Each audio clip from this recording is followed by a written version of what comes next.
محترم ناظرین اور سامعین، السلام علیکم ورحمۃ اللہ وبرکاتہ۔ میں امید کرتا ہوں کہ آپ لوگ خیر و عافیت سے ہوں گے۔ محترم ناظرین، ویڈیو کو آخر تک ضرور دیکھیں اور سنیں، لہٰذا آپ سے گزارش ہے کہ ویڈیو کو سبسکرائب اور ثواب کی نیت سے زیادہ شیئر کر دیں۔ محترم ناظرین، چلے ویڈیو شروع کرتے ہیں۔ روزہ کس پہ فرض ہے؟ امیروں پہ بھی، غریبوں پہ؟ کہیں کہ میرا تو کام ہی محنت مزدوری والا ہے، میں کیسے روزہ رکھ سکتا ہوں؟ میں تو دہاڑی لگاتا ہوں تو روزہ کیسے رکھوں؟ میں نے کسی حدیث میں پڑھا کہ روزہ وہ رکھے جو دفتر میں بیٹھتا ہے۔ صحابہ کے زمانے میں دفتر ہوتے ہی نہیں تھے، کسی جگہ نہیں لکھا ہوا۔ روزہ وہ رکھے جو اے سی میں بیٹھتا ہے، تب تو اے سی تھے ہی نہیں۔ حضرت ابوبکر صدیق رضی اللہ تعالی عنہ سے لے کر جناب بلال رضی اللہ تعالی عنہ تک سارے اپنے ہاتھ سے کام کرتے تھے۔ حضرت عمر فاروق رضی اللہ تعالی عنہ خلیفہ وقت ہونے کے باوجود مال غنیمت کے اونٹ چرانے لے جاتے تھے تو چراگاہ میں چھوڑنے جاتے تھے، لینے بھی آتے تھے۔ سارے لوگ اپنے ہاتھوں سے مشقت والے کام کرتے۔ حضرت بلال مزدوری کرتے، سلمان فارسی مزدوری کرتے، مقداد مزدوری کرتے، صحابہ کرام رضوان اللہ علیہم اجمعین مزدوریاں کرتے ہیں، روزے رکھتے، اور رمضان کے جاتے کا وقت ہوتا تو در رسول پہ کھڑے ہو کے عرض کرتے، محبوب دل نہیں بھرا، دل کرتا ہے کبھی رب سارا سال ہی روزے عطا کرے، سارا سال رمضان دے تو ہم سارا سال روزے رکھنے کو تیار ہیں۔ جذبہ تھا، طاقت تھی۔ آج نوجوان لڑکا ہے، کہتا ہے مجھ سے بھوک برداشت نہیں ہوتی۔ میرے بھائی، رب بیماری لا دینا، اللہ سے دعا مانگے، اللہ شفا عطا فرمائے، اور دعا کریں کہ اللہ آزمائش سے محفوظ فرمائے۔ اب یقین کریں، میں نے لوگوں کو دیکھا ہے، حلق سے قطرہ نہیں اترتا، خوراک کی نالی لگی ہوئی ہے، اعلیٰ غذائیں پکی ہوئی پڑی ہے۔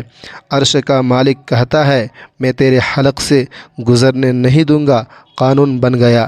میں نے دیکھا ہے، لوگ زندہ ہیں، بوتل لگی ہوئی ہے گلوکوز کی، اعلیٰ غذائیت پڑی ہے، لاکھوں روپیہ تجوری میں پڑا ہے، مالک کہتا ہے تو نہیں کھا سکتا تو وہ کھانے نہیں دیتا نہیں۔ ایک شخص یورپ کے علاقے کا ہے، کسی کالم نویس کا پڑھ رہا تھا، وہ کہتا ہے میری کھربوں کی جائیداد ہے، لیکن میرے معدے میں ایسی تکلیف ہے کہ میں آٹے کو چھان کر جو اوپر سے پورا نکلتا ہے صرف وہ کھا سکتا ہوں، اس کے علاوہ میں کائنات کی کوئی نعمت کھا نہیں سکتا۔ او میرے بھائی، وہ جب چاہے تو بڑے بڑے کھانے کھانے سے تجھے روک دے، تیرا دانت چبانے کے قابل نہ رہے، زبان نکلنے کے قابل نہ رہے، معدہ تیرا ہضم کرنے کے قابل نہ رہے، وہ جب چاہے تو جو مرضی کر لے۔ وہ کہتا ہے چل تو میری مرضی پہ چلنا، ایک مہینے میرے کہنے پہ نہ کھا، ایک مہینہ میرے کہنے پہ نہ کھا تو یا اللہ تو کیا کرے گا؟ فرمایا، میرے نبی پاک نے فرمایا تم روزے رکھو، اللہ تمہیں صحت عطا فرما دے گا، اللہ تندرستی دے دے گا، شفائیں دے دے گا۔ تم روزے رکھو، اللہ تمہیں طاقت دیتا ہے، ہمت دیتا ہے، اللہ ہمت دیتا ہے۔ میں نے دیکھا ہے، میں نے بزرگوں کو دیکھا ہے، ضعیف لوگوں کو دیکھا ہے، کمزور لوگوں کو دیکھا ہے، میں نے دیکھا ہے روزے رکھتے ہوئے، مزدوروں کو دیکھا ہے روزے رکھتے ہوئے۔ میں نے اپنے ابا جی کو کہا تھا ابا جی اتنی سخت گرمی ہے اور مزدوری آپ کرتے ہیں، اور مزدوری کے عالم میں روزہ رکھتے تو کہتے روزہ اپنی جگہ، مزدوری اپنی جگہ۔ کئی دفعہ فرماتے کہ روزہ بھی رکھ، میرے مصطفیٰ نے فرمایا تو روزہ رکھ، اللہ تجھے صحت عطا فرما دے گا۔ محبوب پاک صلی اللہ علیہ وسلم فرماتے ہیں جس نے جھوٹ نہیں چھوڑا، غیبت نہیں چھوڑی، برائی نہیں چھوڑی، اللہ کو اس کے بھوکے پیاسے رہنے کی کوئی ضرورت نہیں۔ وہ کاہے کا رکا ہے، جب کوئی کام تو اس نے اللہ کی رضا والا کیا ہی نہیں۔ روزہ رکھ کے غیبت کر رہا ہے، روزہ رکھ کے جھوٹ بول رہا ہے، روزہ رکھ کے کم ناپ تول رہا ہے، دھوکہ دے رہا ہے، رشوت لے رہا ہے، فراڈ کر رہا ہے، حرام کا مال اکٹھا کر رہا ہے۔ اللہ ان کاموں سے بچنے کا حکم دیا تھا۔ مقصد روزہ ہی حاصل نہیں، روزے کا مقصد یہ ہے کہ تو پرہیزگار ہو جائے۔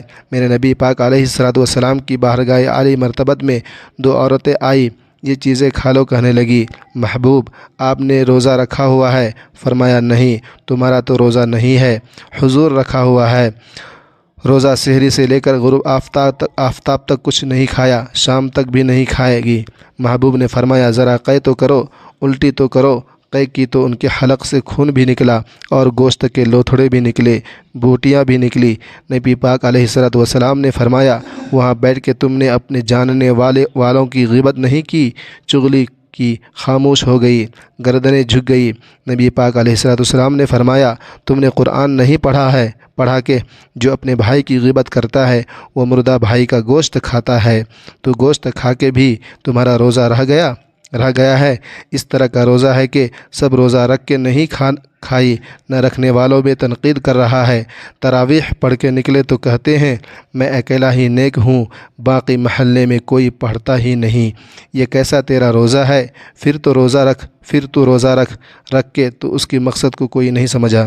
روزہ دار تو وہ ہے کہ روزہ رکھا ہوا ہے، کھانے سے بھی رکا ہے، پینے سے بھی رکا ہے، عمل زوجیت سے بھی رکا ہے، پھر وہ جھوٹ سے بھی رکے، غیبت سے بھی رکے، بدنگاہی سے بھی رکے، حرام خواہشات سے بھی رکے۔ یہ بتلائیے کہ روزے کی حالت میں اپنی بیوی کے پاس جانا منع ہے تو غیر محرم کو دیکھنا کیسے جائز ہو سکتا ہے؟ میں نے پہلے بھی کہا تھا کہ ہم ٹھیکیدار اور ذمہ دار نہیں ہیں مذہب کے لیے۔ یہاں ہمارے آنے سے پہلے بھی کوئی بیٹھا تھا، ہم مریں گے تو یہاں ہم سے بڑے بڑے نیک لوگ بیٹھے ہوئے ہیں۔ کوئی بندہ ذمہ دار نہیں ہے، تھوڑا کام کرنے والے، تھوڑی صلاحیت رکھنے والے، لیکن بھائی اگر کرتے ہیں تو ایک کام کرتے ہیں، ساتھ دوسرا نہیں کرتے۔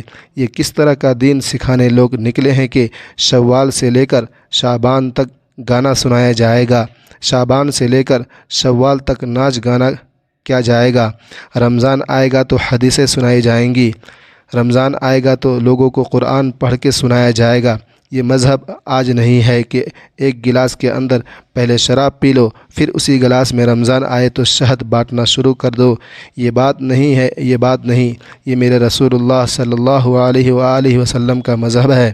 اگر تمہیں شوق ہے دین سکھانے کا، یکم رمضان کو توبہ کریں اور کہو کہ ہم ٹی وی پہ بیٹھ کے حدیثیں سنائیں گے تو سارا سال سنائیں گے، اور جس زبان سے حدیث نکلے گی پھر اس سے کبھی گندی بات نہیں نکلے گی، پھر کبھی ناچ گانا نہیں ہوگا۔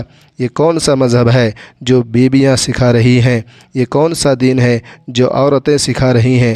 میرے رسول پاک علیہ الصلاۃ والسلام کا وہ مذہب ہے کہ میرا اعلیٰ حضرت فاضل بریلوی رحمۃ اللہ علیہ نے فرمایا مرد کے لیے جائز نہیں ہے کہ وہ عورت کی زبان سے میلاد بھی سنے، نعت بھی سنے، شعر بھی سنے۔